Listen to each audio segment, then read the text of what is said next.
Hello दोस्तों, क्या आप अपनी जिंदगी के उन पलों से गुजर रहे हैं जहां हर कदम पर लगता है कि शायद आपकी सबसे बड़ी बाधा आपके सामने खड़ा पहाड़ नहीं बल्कि आप खुद हैं? क्या आपने कभी सोचा है कि हमारी असफलताएं और संघर्ष सिर्फ बाहरी कारणों की वजह से नहीं होते, बल्कि कई बार हमारे अपने भीतर की सीमाएं, डर और नकारात्मक सोच ही हमें आगे बढ़ने से रोकती हैं। दोस्तों, द माउंटेन इज यू एक ऐसी किताब है जो हमें यह समझाती है कि हमारी सबसे बड़ी चुनौती कोई और नहीं बल्कि हम खुद हैं। यह किताब हमें सिखाती है कि कैसे अपनी खुद की सीमाओं को पहचान कर उन्हें पार करके और अपनी जिंदगी को सही दिशा में लेकर जा सकते हैं। हम में से हर किसी के भीतर एक ऐसा संघर्ष छिपा होता है जिसे हम नकारते रहते हैं, लेकिन यह संघर्ष ही हमें मजबूत बनाता है और यही संघर्ष हमें अपने सपनों की ओर ले जाता है। इस वीडियो में मैं आपको इस किताब की गहराई में लेकर जाऊंगा। हम बात करेंगे कि कैसे हमारे अंदर की आदतें और सोच हमारे रास्ते की सबसे बड़ी रुकावट बनती हैं, और साथ ही यह भी जानेंगे कि कैसे हम इन आदतों को बदल सकते हैं, क्योंकि हर पहाड़ जो आपको डराता है वह असल में आपके भीतर की ताकत को उजागर करने का एक मौका है। दोस्तों, जिंदगी में कभी कभी हमें सबसे पहले खुद से लड़ना होता है। हमें अपनी कमजोरियों को पहचानना होता है, उन्हें स्वीकार करना होता है और फिर उनके ऊपर जीत हासिल करनी होती है। यही इस किताब का असली संदेश है। तो अगर आप भी अपने जीवन में बदलाव लाना चाहते हैं, अपनी सीमाओं से परे जाकर अपने सपनों को साकार करना चाहते हैं, तो इस वीडियो को अंत तक जरूर देखें। आइए हम मिलकर उस पहाड़ को पहचानें जो हमें आगे बढ़ने से रोक रहा है और उसे पार करें। वीडियो देखने के बाद अपने विचार और अनुभव हमारे साथ शेयर करना मत भूलिएगा। और हाँ, अगर आपको यह वीडियो पसंद आए तो इसे लाइक करें, चैनल को सब्सक्राइब करें और अपने दोस्तों और परिवार के साथ शेयर करें, क्योंकि हो सकता है कि किसी और की जिंदगी का पहाड़ भी आपकी एक शेयर से आसान हो जाए। Chapter 1, the mountain is you. Self sabotage एक ऐसा टर्म है जिसे अक्सर हम सुनते हैं, लेकिन शायद इसका असली मतलब समझने में चूक जाते हैं। आसान शब्दों में कहें तो सेल्फ सैबोटाज का मतलब है खुद को उस मंजिल तक पहुंचने से रोकना जिसे आप हासिल करना चाहते हैं। यह आपकी जिंदगी में वो बाधा बन जाता है जिसे आप खुद अनजाने में खड़ा कर लेते हैं। मान लीजिए आप स्कूल में टॉप करना चाहते हैं, आप मेहनत करते हैं, लेकिन एक आवाज आपके अंदर से उठती है और कहती है, अगर तुम्हारा बेस्ट भी काफी नहीं हुआ तो। ये डर आपको अपने पूरे प्रयास करने से रोक देता है। आप जानते हैं कि आप अपना 100% नहीं दे रहे हैं। यही सेल्फ सैबोटाज का एक क्लासिक उदाहरण है। लेकिन सबसे चौंकाने वाली बात यह है कि अक्सर हमें इस सैबोटाज के बारे में पता ही नहीं चलता। हम अनजाने में ही खुद को नुकसान पहुंचा रहे होते हैं। हम बहाने बनाते हैं, अपनी काबिलियत पर शक करते हैं और उन मौकों को गंवा देते हैं जो हमें आगे बढ़ा सकते हैं। सेल्फ सैबोटाज का जड़ डर है। ये डर हमें विश्वास दिलाता है कि हम उन चीजों या लोगों के लायक नहीं हैं जो हमारी जिंदगी में है। मान लीजिए आप किसी प्रमोशन के लिए मेहनत कर रहे हैं, लेकिन अंदर से डरता मन कहता है, क्या मैं इसके काबिल हूं? यही डर आपको कोशिश करने से रोक देता है। रिश्तों में भी यही बात लागू होती है। अगर आप सोचते हैं कि आप एक अच्छे पार्टनर नहीं बन पाएंगे, तो आप किसी रिश्ते में पूरी तरह से इन्वेस्ट ही नहीं करते। इस तरह का डर आपको बार बार खुद को सैबोटाज करने के लिए मजबूर करता है।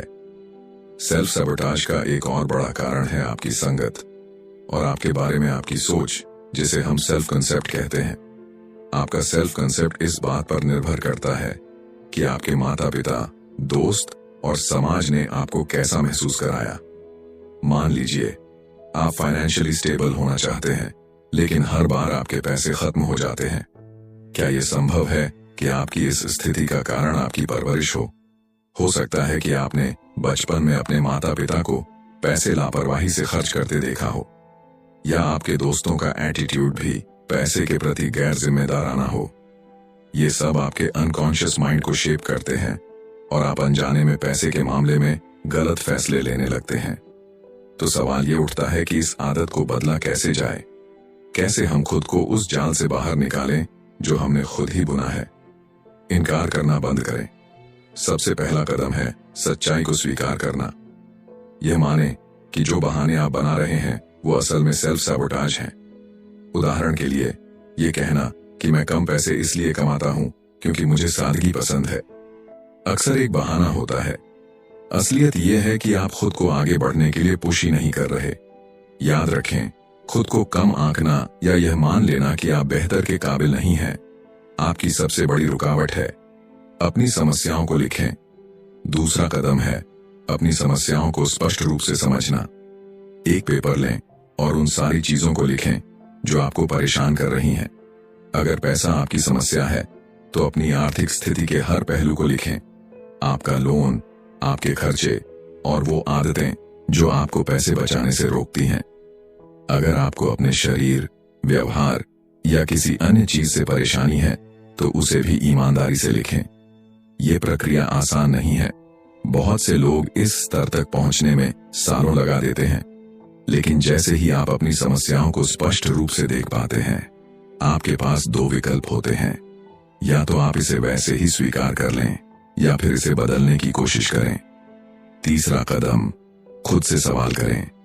जब आप अपनी परेशानियों की सूची बना लें तो खुद से सवाल करें, क्यों आप बार बार खुद को रोकते हैं? किस वजह से आप उन चीजों के करीब नहीं पहुंच पा रहे हैं जिन्हें आप सबसे ज्यादा चाहते हैं? मिसाल के तौर पर, अगर आप अपनी ड्रीम जॉब के लिए प्रयास नहीं कर रहे हैं तो क्या इसका कारण यह है कि आप रिजेक्शन से डरते हैं या आपको लगता है कि आप इसे डिजर्व नहीं करते? चौथा कदम, अपनी सोच को बदलें। अब जब आपको अपने सबोटाज करने के कारणों का अंदाजा हो गया है तो अगला कदम है अपनी सोच बदलना। अगर आप पैसे के मामले में गलत फैसले लेते हैं तो अपने माइंडसेट को बदलें। समझदारी से खर्च करना और बचत करना सीखें। अगर आप रिलेशनशिप्स में गलतियां करते हैं तो ट्रस्ट और कमिटमेंट पर काम करें। द माउंटेन इज यू हमें यही सिखाता है कि हर इंसान की सबसे बड़ी बाधा वो खुद होती है। जिस दिन आप अपनी गलत आदतों और सोच को पहचान लेते हैं, उस दिन से आप उन्हें बदलने की ताकत भी पा लेते हैं। हर इंसान में पोटेंशियल होता है कि वो अपनी जिंदगी को बेहतर बना सके, लेकिन इसके लिए सबसे पहला कदम है अपने डर और डाउट्स का सामना करना। याद रखें, आपकी जिंदगी उस सोच पर निर्भर करती है जो आप खुद के लिए रखते हैं। अपनी सोच को बदलें और अपनी जिंदगी की दिशा को भी। सेल्फ सैबोटाज को पहचानें, उसे हराएं और वो जीवन जिएं जिसे आप वाकई डिजर्व करते हैं। Chapter 2, there is no such thing as self sabotage. Self sabotage का नाम सुनते ही हमारे दिमाग में कई नेगेटिव बातें आने लगती हैं। लोग इसे अपनी असफलता का कारण मानते हैं और खुद को ही दोषी ठहराने लगते हैं। सोचते हैं कि वो या तो इंटेलिजेंट नहीं है या सुंदर नहीं है या फिर उतने काबिल नहीं है। लेकिन क्या ये सच है? बिल्कुल नहीं। दरअसल सेल्फ सैबोटाज एक ऐसा तरीका है जिससे हमारा अनकॉन्शियस माइंड हमें बचाने की कोशिश करता है। लेकिन ऐसा होता क्यों है? सेल्फ सैबोटाज तब होता है जब हमारी दो विरोधाभासी इच्छाएं आपस में टकराती हैं। एक कॉन्शियस डिजायर यानी हमारी जागरूक चाहत और दूसरी अनकॉन्शियस डिजायर यानी हमारी अवचेतन चाहत। मान लीजिए आपकी कॉन्शियस डिजायर है ऑफिस में टॉप पोजीशन तक पहुंचना। आप इसके लिए मेहनत भी करना चाहते हैं, लेकिन आपकी अनकॉन्शियस डिजायर आपको इसी सुरक्षित परिचित स्थिति में बनाए रखना चाहती है, क्योंकि नई स्थिति उसे अनजान और डरावनी लगती है। दूसरा उदाहरण लें, रिश्तों का। आपकी कॉन्शियस डिजायर है कि आपको एक ऐसा पार्टनर मिले जो आपसे प्यार करे और मुश्किल समय में आपका साथ दे, लेकिन आप बार बार ऐसे लोगों को चुनते हैं जो अब्यूसिव या टॉक्सिक होते हैं। आप सोचते हैं कि आपको सही इंसान नहीं मिला, लेकिन असल में आपकी अनकॉन्शियस डिजायर आपको वही मुश्किल डायनामिक्स दोहराने पर मजबूर करती है। हो सकता है कि आपने बचपन में अपने माता पिता को हमेशा झगड़ते देखा हो। इससे आपके अवचेतन में ये बात बैठ गई हो कि रिश्ते हमेशा अनहेल्दी होते हैं। इसलिए जब भी आप एक हेल्दी रिलेशनशिप के करीब आते हैं, आपका अनकॉन्शियस माइंड आपको सैबोटाज करने लगता है ताकि आप उस अनजान स्थिति में जाने से बच सकें। अब सवाल यह है कि कैसे पता चले कि आप सेल्फ सैबोटाज के शिकार हैं। इसके कुछ क्लियर संकेत हैं। पहला, रेजिस्टेंस, विरोध करना। आपके पास कोई नया प्रोजेक्ट है, लेकिन आप उसे शुरू करने से बचते हैं। आप एक नए रिश्ते में जाना चाहते हैं, लेकिन डेट को टालते रहते हैं। यह रेजिस्टेंस तब होती है जब सब कुछ सही चल रहा हो। यह फीलिंग डरावनी हो सकती है क्योंकि आप इस स्थिरता के आदी नहीं हैं। रेजिस्टेंस का मतलब प्रोक्रेस्टिनेशन, टाल मटोल नहीं है। यह एक ऐसा पल है जिस पर आपको रुककर सोचना चाहिए। खुद से पूछें, मैं इस काम को करने से क्यों बच रहा हूं? मैं इस इंसान के साथ बाहर जाने में क्यों झिझक रहा हूं? इन सवालों के जवाब ढूंढें। जब आप अपने रेजिस्टेंस की वजह समझ जाएंगे तो उसे दूर करना आसान होगा। दूसरा, परफेक्शनिज्म, हर चीज को परफेक्ट बनाना। परफेक्शनिज्म भी सेल्फ सैबोटाज का एक रूप है। आप चाहते हैं कि हर चीज परफेक्ट हो, लेकिन इस डर से कि कहीं कुछ गलत ना हो जाए, आप शुरुआत ही नहीं करते। परफेक्शन के बारे में सोचना बंद करें, बस काम शुरू करें, चाहे वो सही हो या नहीं। जैसे अगर आप एक गाना लिख रहे हैं तो यह मत सोचें कि वो हिट होगा या नहीं, बस गाना लिखें। अपने प्रोग्रेस पर फोकस करें, रिजल्ट पर नहीं।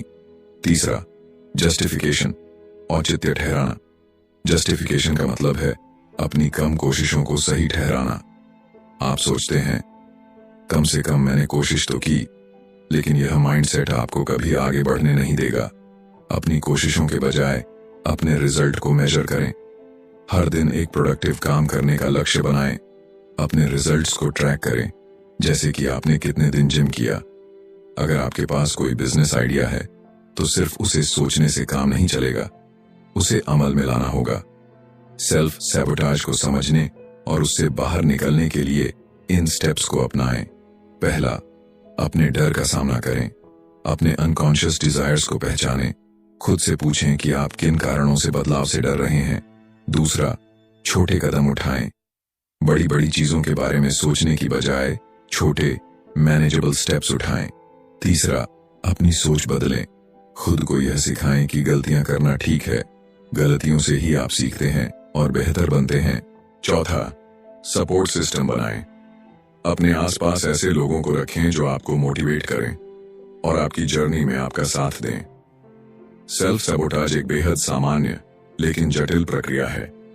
यह हमें अपनी सुरक्षा के लिए अनकॉन्शियसली काम करता है, लेकिन अगर इसे समझा और नियंत्रित न किया जाए तो यह हमारी ग्रोथ में बाधा बन सकता है। अपने कॉन्शियस और अनकॉन्शियस डिजायर्स के बीच सामंजस्य बैठाकर आप इस चक्र को तोड़ सकते हैं। याद रखें, सफलता की राह में सबसे बड़ा अवरोध कोई और नहीं बल्कि खुद आप हो सकते हैं। इसलिए अपने भीतर झांकें, अपने डर और डाउट्स को पहचानें और उन्हें दूर करने के लिए कदम उठाएं। यही असली ग्रोथ है। Chapter 3, releasing the past. क्या आपने कभी अपनी किसी बुरी आदत को छोड़ने की कोशिश की है? शायद वो स्मोकिंग हो, जंक फूड का सेवन या जरूरत से ज्यादा शराब पीना। अगर ऐसा है तो आप जानते होंगे कि उन आदतों को छोड़ना कितना मुश्किल होता है जिन्हें आपने सालों से अपनाया हुआ है। यह मुश्किल तब और बढ़ जाती है जब बात हमारे अंदर गहराई तक बसे हुए बिलीफ्स, विश्वासों को बदलने की आती है। अपना लक्ष्य पाने और एक बेहतर इंसान बनने के लिए हमें लेट गो यानी पुरानी बातों को छोड़ना सीखना होगा। यह सिर्फ बाहरी आदतों तक सीमित नहीं है, बल्कि उन नेगेटिव बिलीफ्स को भी छोड़ने की जरूरत है जो हमें आगे बढ़ने से रोकते हैं। आपको यह समझना होगा कि आप हर वो चीज पाने के हकदार हैं जिसकी आपको जरूरत है और जिसे आप चाहते हैं। सेल्फ सैबोटाज यानी अपने आप को रोकने की आदत से छुटकारा पाने का पहला कदम है अपने पास्ट को जाने देना। अपने अतीत को भुलाना आसान नहीं है। हम अपने पुराने बिलीफ्स, विश्वास से चिपके रहते हैं क्योंकि हमें लगता है कि यही सच है। हम यह मान लेते हैं कि हम बस इतने ही काबिल हैं या हमसे कुछ बेहतर नहीं हो सकता, लेकिन ये केवल हमारी सोच है, सच नहीं। क्या आप जानते हैं कि आप जितने एवरेज, सामान्य खुद को मानते हैं उससे कहीं ज्यादा काबिल हैं, और जितना बेवकूफ आप अपने आप को समझते हैं उससे कहीं ज्यादा समझदार। आपको बस अपने अंदर की यह सच्चाई पहचानने की जरूरत है। लेकिन इसका मतलब यह नहीं कि आप अचानक से सब कुछ बदलने की कोशिश करें। खुद को जबरदस्ती बदलाव के लिए मजबूर करना उल्टा असर डाल सकता है। इसकी बजाय धीरे धीरे अपनी सोच को बदलें। अपनी पुरानी सोच को छोड़ने का सबसे अच्छा तरीका है खुद को मेंटली, मानसिक रूप से तैयार करना। अपने नेगेटिव बिलीफ्स को ज्यादा कॉन्फिडेंट, आत्मविश्वासी और सच्चे नजरिए से बदलें। इसके लिए आप अपनी जिंदगी के उन बुरे एक्सपीरियंसेस, अनुभवों के बारे में सोच सकते हैं जो आपको अभी तक परेशान कर रहे हैं। क्या आपने कभी सोचा है कि आप उन पेनफुल एक्सपीरियंसेस को क्यों नहीं भूल पाए हैं? क्योंकि वे अक्सर आपकी किसी अधूरी इच्छा से जुड़े होते हैं। अब समय आ गया है कि आप उन पेनफुल एक्सपीरियंसेस को एक नए और हेल्थी, सकारात्मक नजरिए से देखना सीखें। एक एक्सरसाइज जो आपके अतीत को बदलने में मदद करेगी। अपने किसी पुराने और बुरे अनुभव को याद कीजिए। जैसे मान लीजिए कि आपका पहला ब्रेकअप हुआ था। उस समय आपको कैसा महसूस हुआ था? आपने उस स्थिति में कैसे रिएक्ट किया था? अब अपनी इमेजिनेशन, कल्पना का इस्तेमाल कीजिए। अपने उस यंगर वर्जन, कम उम्र वाले स्वयं को विजुअलाइज करें। अपने दिमाग में वह समय याद करें जब आप ब्रेकअप के दर्द से गुजर रहे थे। अब सोचिए कि आप अपने यंगर सेल्फ के सामने बैठे हैं। उसे दिलासा दीजिए। उसे बताइए कि आपने समय के साथ क्या क्या सीखा है। उसे यह समझाइए कि वह ब्रेकअप आपके लिए सबसे अच्छी चीज साबित हुआ। यह हो सकता है कि उस यंगर वर्जन को यह बात समझने में समय लगे, लेकिन यकीन मानिए, समय के साथ सब कुछ बेहतर हो जाता है। इस एक्सरसाइज को अपने हर बुरे एक्सपीरियंस के लिए आजमाएं।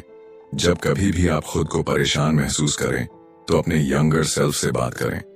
उसे बताएं कि वह क्या कर सकता है बेहतर महसूस करने के लिए। उसे यह भी बताएं कि इस मुश्किल समय में उसे किससे मदद लेनी चाहिए और इस स्थिति से बाहर कैसे निकला जा सकता है। याद रखें, आप अपने अतीत को बदल नहीं सकते, लेकिन आप इसे देखने का नजरिया जरूर बदल सकते हैं। और जब आप ऐसा करते हैं, तो आपकी जिंदगी सही दिशा में बढ़ने लगती है। हालात कभी उतने बुरे नहीं होते जितना हम सोचते हैं, और भले ही आप यह कंट्रोल नहीं कर सकते कि आपके साथ क्या होगा, आप यह जरूर कंट्रोल कर सकते हैं कि आप उसके प्रति कैसे रिएक्ट करेंगे। तो क्यों ना आज से शुरुआत करें, अपने पास्ट को रिलीज करें, उसे जाने दें। यही वह तरीका है जो आपको इनर पीस, आंतरिक शांति और हैप्पीनेस, खुशी तक ले जाएगा।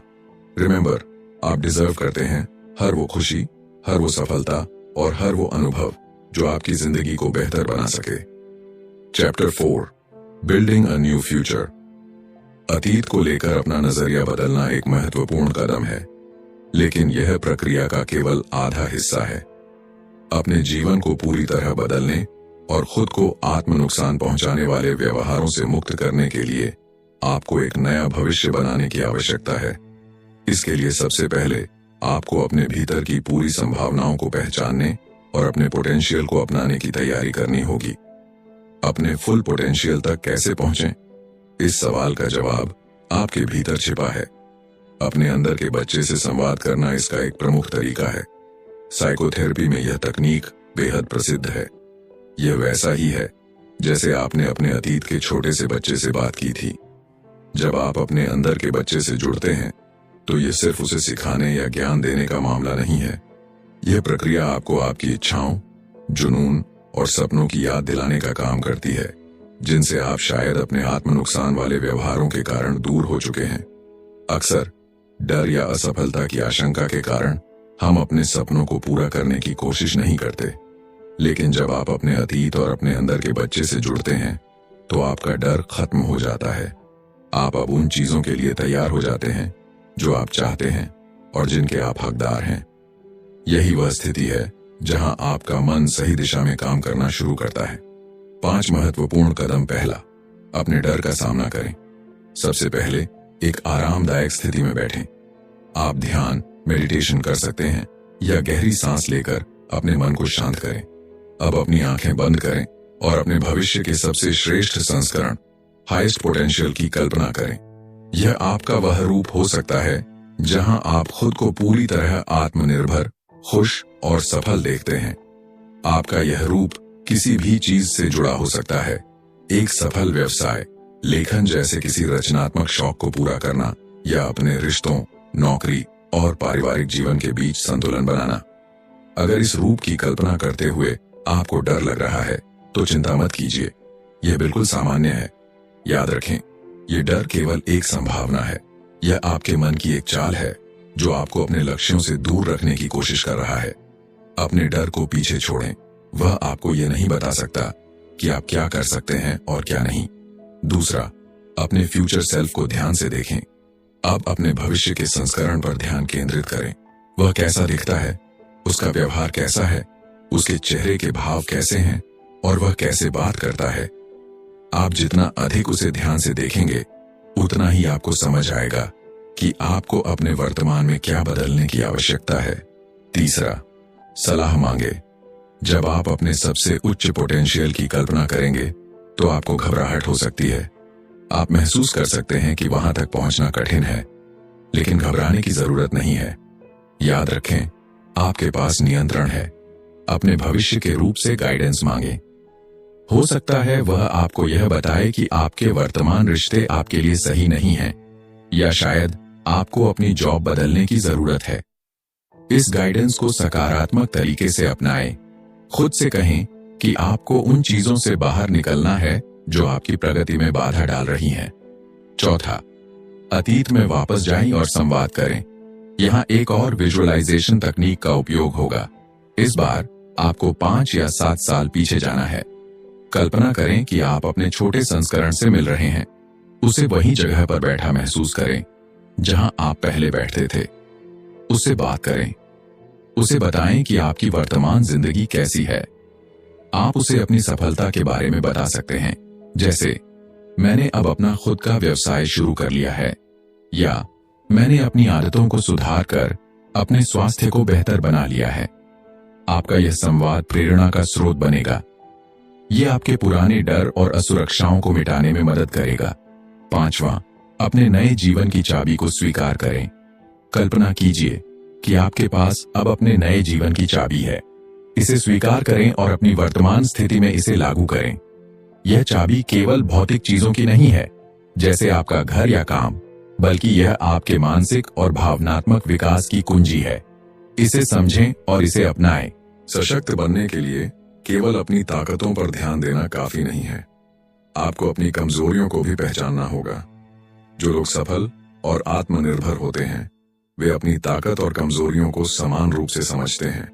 मान लीजिए आप आलोचना, क्रिटिसिज्म को लेकर बहुत संवेदनशील हैं।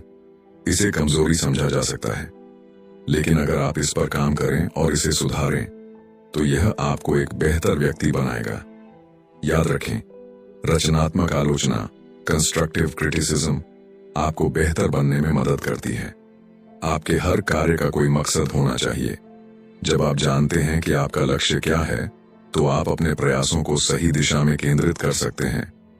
सोचिए, क्या वह प्रोजेक्ट जिसमें आप देरी कर रहे हैं आपके जीवन को बेहतर बना सकता है? क्या यह आपको आपके लक्ष्य के करीब ले जाएगा? अपनी पूरी क्षमता को पहचानना और उसे अपनाना एक प्रक्रिया है।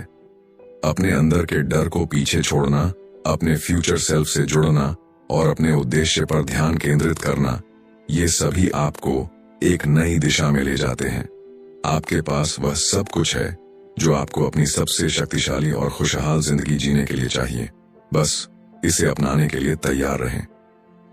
Conclusion, the mountain is you हमें यह समझाने की कोशिश करती है कि हमारे जीवन की सबसे बड़ी बाधाएं, समस्याएं और संघर्ष वास्तव में हमारे भीतर से आते हैं। यह पुस्तक हमें अपने आत्मसंदेह, डर और सीमित विचारधाराओं को पहचानने और दूर करने की शक्ति देती है। यह पर्वत जिसे आप अपने जीवन में पार करना चाहते हैं वास्तव में आप खुद हैं। यह आपकी सोच, आपकी आदतें और आपका दृष्टिकोण है जो आपको आगे बढ़ने से रोकता है। लेकिन अच्छी खबर यह है कि इस पहाड़ को पार करने के लिए आपको बाहरी दुनिया से कुछ नहीं चाहिए। आपको केवल अपने अंदर झांकना होगा और उन चीजों को बदलना होगा जो आपको रोक रही हैं। पुस्तक हमें आत्म जागरूकता की ताकत के बारे में सिखाती है। जब आप अपनी कमजोरियों और ताकतों को पहचानते हैं तो आप यह समझ सकते हैं कि आप किन तरीकों से खुद को रोक रहे हैं। आत्म जागरूकता का मतलब केवल अपनी गलतियों को देखना नहीं है, बल्कि यह समझना है कि आप इन गलतियों से सीखकर कैसे आगे बढ़ सकते हैं। इसी के साथ आत्म स्वीकृति भी महत्वपूर्ण है। जब आप अपने आप को पूरी तरह स्वीकार करते हैं, अपनी खामियों, कमजोरियों और असफलताओं के साथ, तभी आप बदलाव की प्रक्रिया शुरू कर सकते हैं। खुद को स्वीकार करना कमजोरी नहीं है, यह आपकी सबसे बड़ी ताकत बन सकती है। द माउंटेन इज यू यह स्पष्ट करती है कि असली बदलाव बाहर से नहीं बल्कि अंदर से शुरू होता है। जब आप अपने दृष्टिकोण और आदतों को बदलते हैं तो आप अपनी दुनिया को बदलने लगते हैं। पुस्तक यह भी बताती है कि चुनौतियां और समस्याएं आपके लिए एक अवसर हैं। ये आपको मजबूत बनाने और आपको आपकी पूरी क्षमता तक पहुंचाने का जरिया है। जब आप इन चुनौतियों का सामना करने के लिए तैयार होते हैं तो आप महसूस करते हैं कि यह पहाड़ आपके लिए बाधा नहीं है बल्कि आपका सबसे बड़ा शिक्षक है। पुस्तक का एक और मुख्य संदेश यह है कि जीवन एक यात्रा है। हर दिन एक नया अवसर है और हर संघर्ष एक नया पाठ है। अपनी यात्रा को अपनाएं, अपने छोटे छोटे प्रयासों को महत्व दें और अपनी प्रगति पर गर्व करें। द माउंटेन इज यू हमें यह याद दिलाती है कि जीवन की सबसे बड़ी जंग हमारे अपने अंदर होती है। जब आप अपनी सीमाओं को तोड़ने का साहस करते हैं तो आप अपने जीवन को अपनी शर्तों पर जीने लगते हैं। हर बार जब आप अपने डर को हराते हैं, हर बार जब आप अपनी कमजोरियों पर काम करते हैं और हर बार जब आप खुद को सुधारने की कोशिश करते हैं, आप अपने भीतर के पहाड़ को थोड़ा थोड़ा करके पार कर रहे होते हैं। याद रखें, आपके पास वह सब कुछ है जो आपको इस पहाड़ को चढ़ने के लिए चाहिए। आपको केवल अपने ऊपर विश्वास करने की आवश्यकता है। दोस्तों, उम्मीद है कि द माउंटेन इज यू का यह सार आपको प्रेरणा और नई सोच देने में सफल रहा होगा। अगर आपको यह वीडियो पसंद आया हो तो इसे लाइक करें, अपने दोस्तों और परिवार के साथ शेयर करें और हमारे चैनल को सब्सक्राइब करना न भूलें। अगली बार एक और बेहतरीन पुस्तक के साथ मिलते हैं। तब तक याद रखें, पहाड़ आप ही हैं और इसे पार करने की ताकत भी आप ही में है। धन्यवाद।